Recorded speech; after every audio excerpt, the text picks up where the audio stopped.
사도신경으로 신앙 고백하겠습니다. 나는 전능하신 아버지 하나님 천지의 창조주를 믿습니다. 나는 그의 유일하신 아들 우리 주 예수 그리스도를 믿습니다. 그는 성령으로 잉태되어 동정녀 마리아에게서 나시고 본디오 빌라도에게 고난을 받아 십자가에 못 박혀 죽으시고 장사된 지 사흘 만에 죽은 자 가운데서 다시 살아나셨으며 하늘에 오르시어 전능하신 아버지 하나님 우편에 앉아 계시다가 거기로부터 살아있는 자와 죽은 자를 심판하러 오십니다. 나는 성령을 믿으며 거룩한 공교회와 성도의 교제와 죄를 용서받는 것과 몸의 부활과 영생을 믿습니다. 아멘. 찬송가 357장 찬양하겠습니다. 찬송가 357장입니다.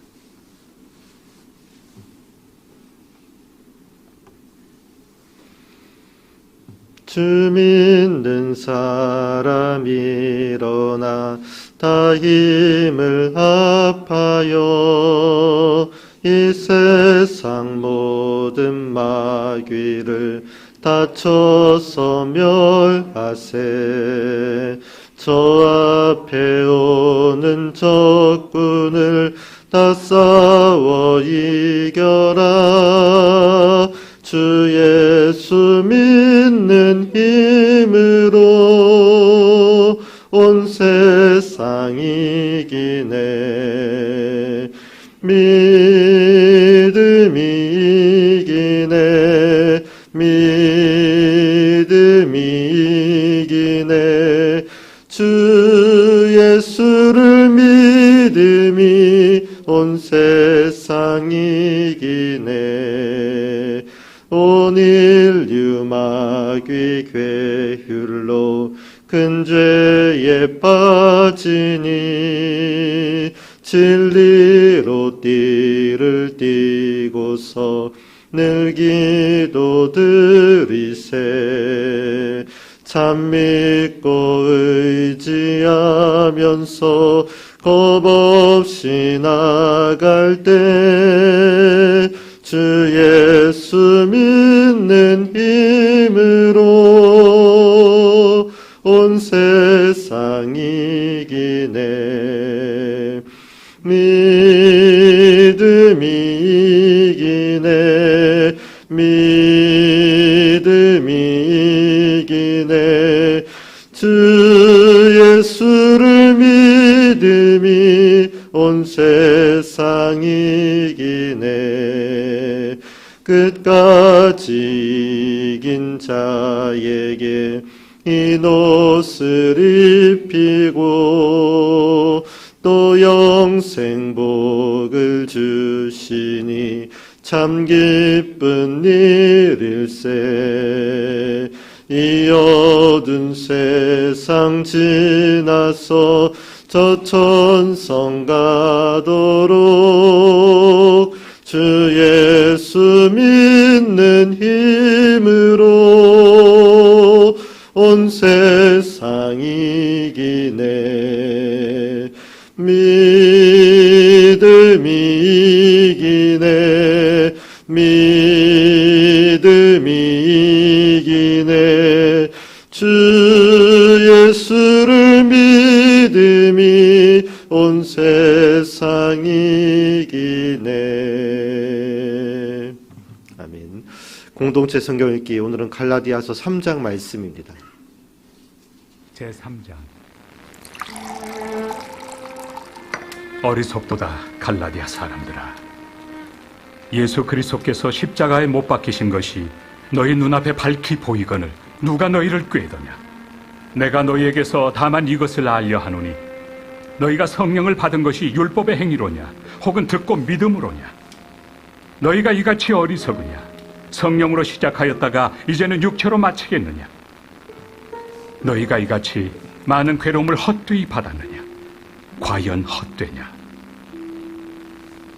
너희에게 성령을 주시고 너희 가운데서 능력을 행하시는 이의 일이 율법의 행위에서냐 혹은 듣고 믿음에서냐. 아브라함이 하나님을 믿음에 그것을 그에게 의로 정하셨다 함과 같으니라. 그런즉 믿음으로 말미암은 자들은 아브라함의 자손인 줄 알지어다. 또 하나님이 이방을 믿음으로 말미암아 의로 정하실 것을 성경이 미리 알고 먼저 아브라함에게 복음을 전하되 모든 이방인이 너로 말미암아 복을 받으리라 하였느니라. 그러므로 믿음으로 말미암은 자는 믿음이 있는 아브라함과 함께 복을 받느니라. 무릇 율법 행위에 속한 자들은 저주 아래에 있나니 기록된 바 누구든지 율법책에 기록된 대로 모든 일을 항상 행하지 아니하는 자는 저주 아래에 있는 자라 하였습니다. 또 하나님 앞에서 아무도 율법으로 말미암아 의롭게 되지 못할 것이 분명하니 이는 의인은 믿음으로 살리라 하였습니다. 율법은 믿음에서 난 것이 아니니 율법을 행하는 자는 그 가운데서 살리라 하였느니라. 그리스도께서 우리를 위하여 저주를 받은 바 되사 율법의 저주에서 우리를 속량하셨으니 기록된 바 나무에 달린 자마다 저주 아래에 있는 자라 하였습니다. 이는 그리스도 예수 안에서 아브라함의 복이 이방인에게 미치게 하고 또 우리로 하여금 믿음으로 말미암아 성령의 약속을 받게 하려 합니다.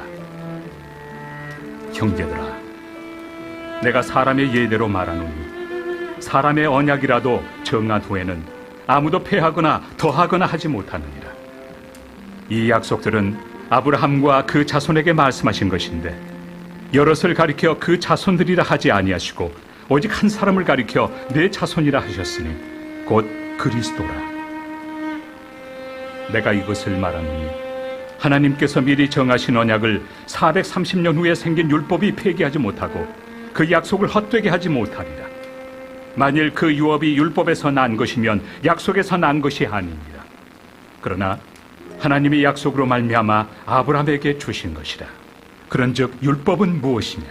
범법함으로 더하여진 것이다.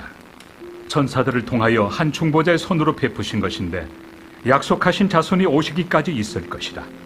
그 중보자는 한 편만 위한 자가 아니나 하나님은 한 분이시니라. 그러면 율법이 하나님의 약속들과 반대되는 것이냐? 결코 그럴 수 없느니라. 만일 능히 살게 하는 율법을 주셨더라면 의가 반드시 율법으로 말미암았으리라. 그러나 성경이 모든 것을 죄 아래에 가두었으니 이는 예수 그리스도를 믿음으로 말미암는 약속을 믿는 자들에게 주려 함이라. 믿음이 오기 전에 우리는 율법 아래 매인 바 되고 계시될 믿음의 때까지 갇혔느니라. 이같이 율법이 우리를 그리스도께로 인도하는 초등교사가 되어 우리로 하여금 믿음으로 말미암아 의롭다함을 얻게 하려 함이라.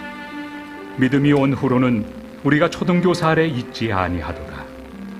너희가 다 믿음으로 말미암아 그리스도 예수 안에서 하나님의 아들이 되었으니 누구든지 그리스도와 합하기 위하여 세례를 받은 자는 그리스도로 옷 입었느니라. 너희는 유대인이나 헬라인이나 종이나 자유인이나 남자나 여자나 다 그리스도 예수 안에서 하나이니라. 너희가 그리스도의 것이면 곧 아브라함의 자손이요 약속대로 유업을 이을 자니라. 아멘. 오늘 본문의 말씀을 보겠습니다. 오늘 말씀은 누가복음 21장 5절에서 9절까지 말씀입니다.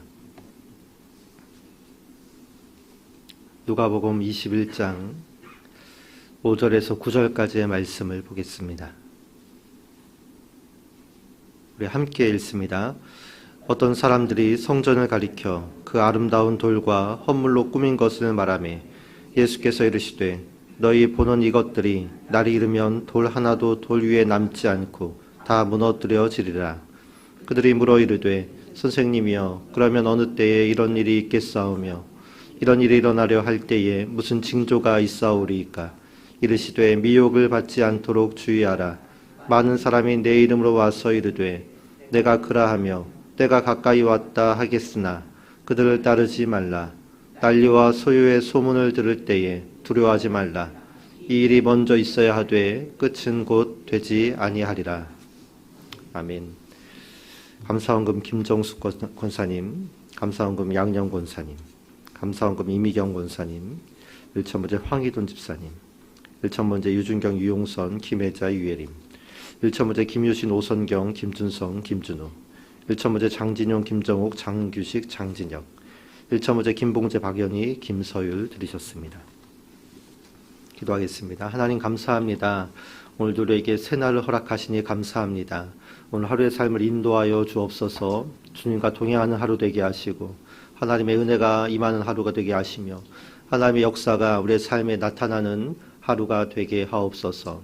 내 마음대로 살지 않고 내 뜻대로 살지 아니하며 주님이 가신 길을 순종함으로 믿음으로 걸어가는 그러한 우리의 신앙이 되도록 인도하여 주옵소서. 하나님 귀한 예물 가지고 나왔습니다. 이 예물 기뻐 받아주시고 이 예물이 하나님의 나라와 하나님의 교회와 하나님의 일을 위해 귀하게 쓰임받는 예물 되게 하옵소서. 드린 손길을 축복하셔서 더 큰 은혜와 감사로 채워주옵소서. 날이 많이 춥습니다. 우리 성도들의 건강과 안전과 삶을 지켜주시고 보호하여 주옵소서. 예수님의 이름으로 기도합니다. 아멘. 예루살렘 성전은 참 아름다웠습니다. 다윗이 값진 건축 재료를 정성을 다해 준비했고 솔로몬이 그 지혜와 능력으로 또 예술혼을 불태워서 건축했기 때문입니다. 지금은 통곡의 벽이라 불리는 지극히 일부분만 남아있지만 예수님 당시까지도 예루살렘 성전은 미적으로 보나 또 건축학적으로 보나 예배학적으로 보나 모든 면에서 완벽한 아름다움과 또 위용을 자랑하고 있었습니다. 당시 역사학자 요세푸스가 이 성전을 보고 기록한 내용을 보면 이렇습니다. 그 성전 전면의 바깥 표면은 사람들의 마음과 눈을 놀라게 할 뿐이었으니 그 전부가 큰 황금판으로 덮여 있기 때문이다. 그리고 아침 해가 떠오를 때면 불꽃같이 찬란한 광채를 반사하여 흡사 직사광을 받는 느낌이어서 사람들은 두 눈을 돌려야 했다. 그러나 처음 보는 사람이 거리를 두고 서서 볼 때 이 성전은 마치 눈으로 뒤덮인 산과 같았다. 이 부분에 관한 한 그것은 허식이 아니라 더할 나위 없는 순백이었기 때문이다. 이렇게 묘사합니다. 요세푸스가 말하듯이 성전은 황금으로 둘러싸여 있었습니다. 그래서 아침에 태양을 반사하여 찬란한 광채를 나타냈습니다. 예수님과 제자들과 또 사람들이 바라본 시각이 저녁이었기 때문에 아마 저녁 노을이 질 때 그 노을빛을 담은 황금 성전은 참으로 아름다운 모습이었을 것입니다. 성전의 크기 자체가 압도적이었는데요. 이 예루살렘 성전은 예루살렘 도시 전체의 면적의 6분의 1 크기를 차지하고 있었습니다. 또 성전에는 많은 헌물이 있었습니다. 성전을 꾸미기 위해 여기저기에서 제공한 금은보와 귀중한 물품이 성전의 아름다움을 더했습니다. 비록 지금은 로마의 식민지로 전락해서 초라한 모습이지만 유대인들은 이 성전을 바라보면서 언젠간 이스라엘이 회복되고 독립되고 다윗과 솔로몬 시대의 그 찬란한 영광을 재현할 것이라는 그 기대와 소망을 품었던 것입니다. 이처럼 아름다운 예루살렘 성전은 유대인들에게는 자랑거리이자 자부심이었고 또 마지막 남은 긍지였던 것입니다. 오늘 예수님과 함께한 사람들의 말이 이것을 증명하고 있습니다. 오늘 본문 5절 말씀인데요. 5절 말씀을 함께 봅니다. 어떤 사람들이 성전을 가리켜 그 아름다운 돌과 헌물로 꾸민 것을 말하매. 현장에 있던 제자들과 사람들이 예수님을 가리켜서 예수님께 성전을 가리키며 이것을 보십시오. 참 아름답지 않습니까? 멋지지 않습니까? 참 대단하지 않습니까? 이렇게 외칠 만큼 성전은 그렇게 크고 견고하고 웅장하고 아름다웠습니다. 그런데 이렇게 아름답고 유대인들의 마지막 남은 긍지였던 성전을 향해서 예수님은 아주 충격적인 말씀을 하십니다.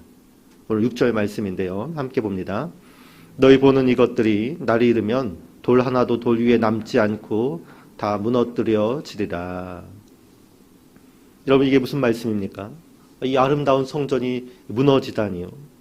하나님이 임재하시는 성전인데 유대인들에게는 이것이 자신의 마지막 남은 미래고 또 꿈이고 또 자긍심이었던 그런 성전인데 마지막 남은 자랑거리이자 긍지였던 이 성전이 무너지다니 이게 무슨 청천벽력과도 같은 말씀인 것입니까?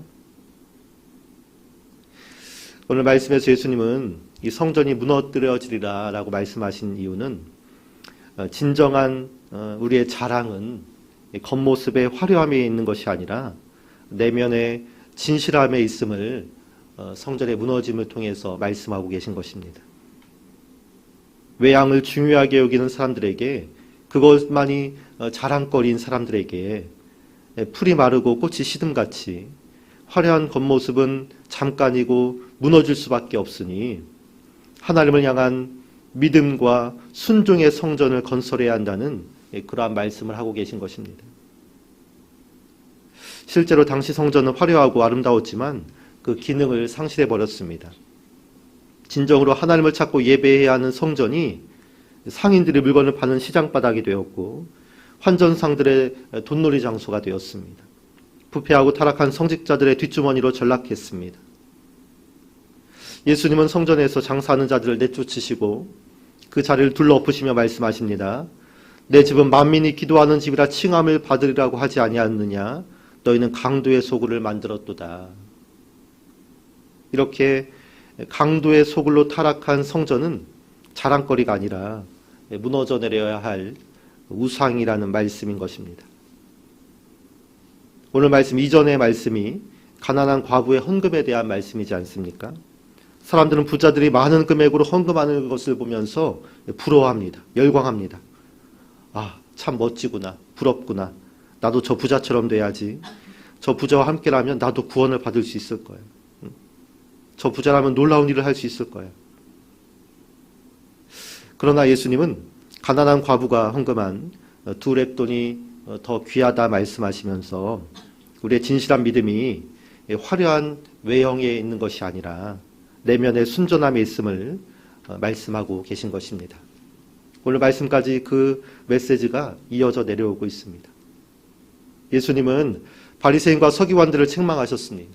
왜 그렇죠? 바리새인과 서기관들이 외식하는 신앙에 빠져 있었기 때문입니다. 진실함이 없고 사람들에게 보이려는 껍데기뿐인 신앙으로 점철되어 있기 때문에 그렇습니다.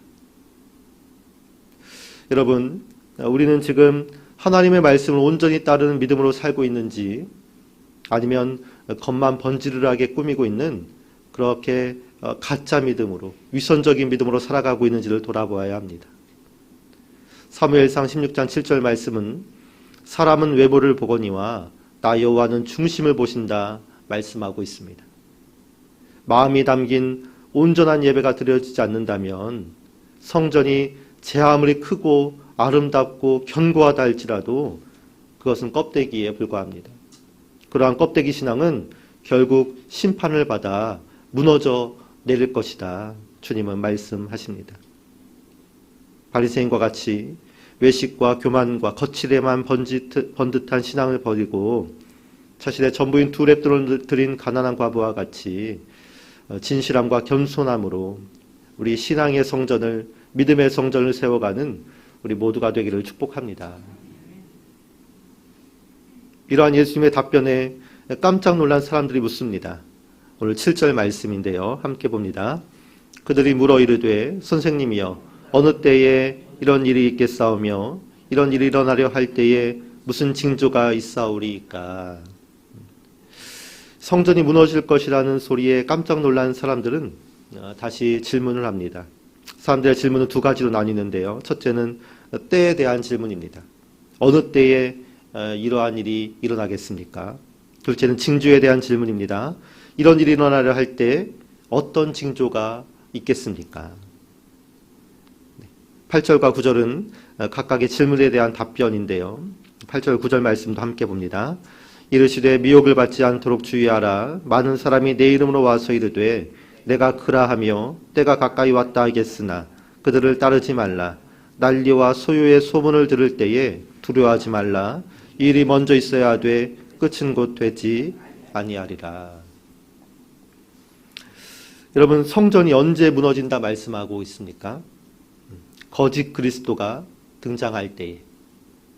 그때 나타나는 징조가 무엇입니까? 난리와 소요의 소문이 여기저기서 드러날 때에. 실제로 예수님 시대에 자신이 메시아라 주장하는 거짓 메시아들, 거짓 선지자들이 많이 등장했습니다.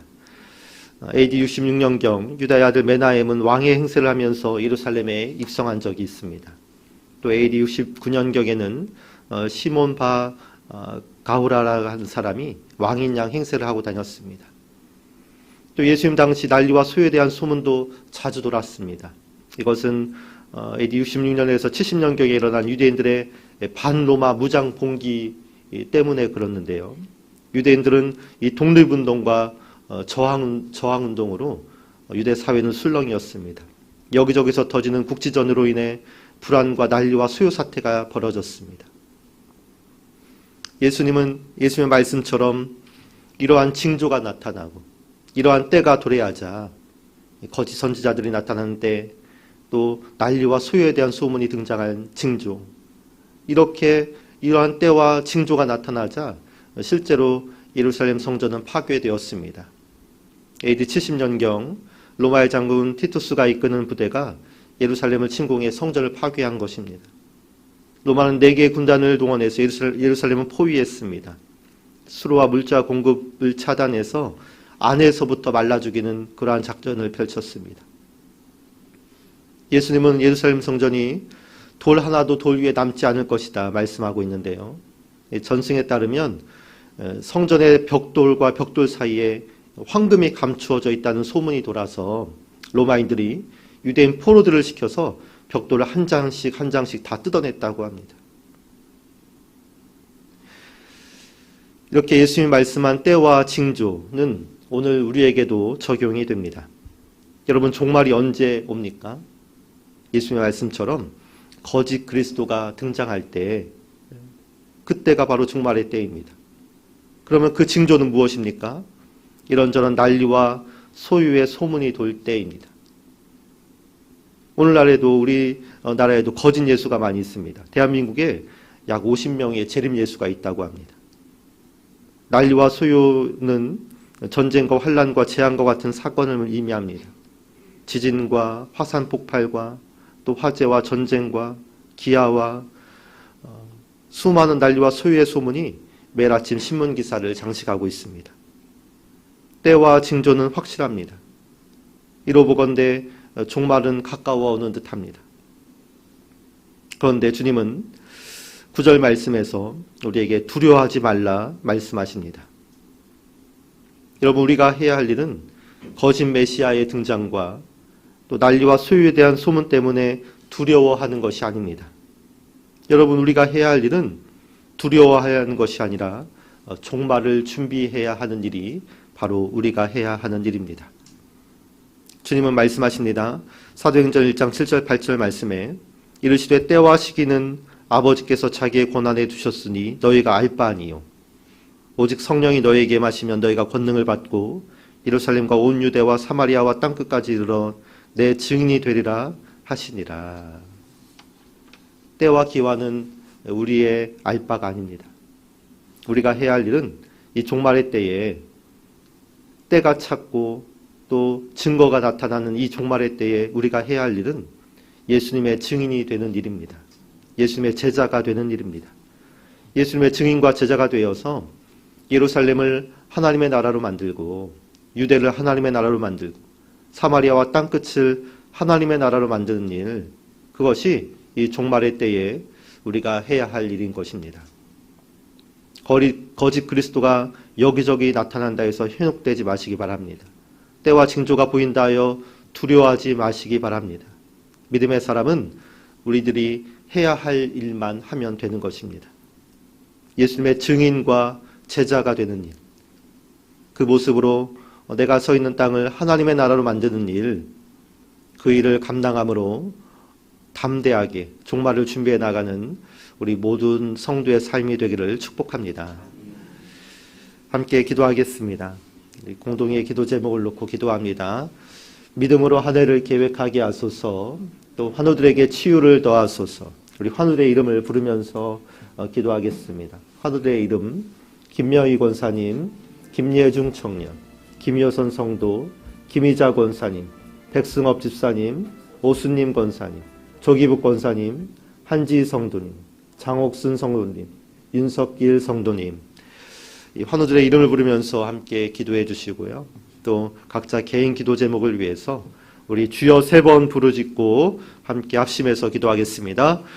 주여, 주여, 주여. 살아계신 아버지 하나님 감사합니다. 아버지 하나님, 우리의 신앙을 돌아봅니다. 하나님, 외양을 자랑하고 겉모습만 하나님 나타내려 하는, 치장하려 하는 겉모습만 번지르한 껍데기 신앙은 아니었는데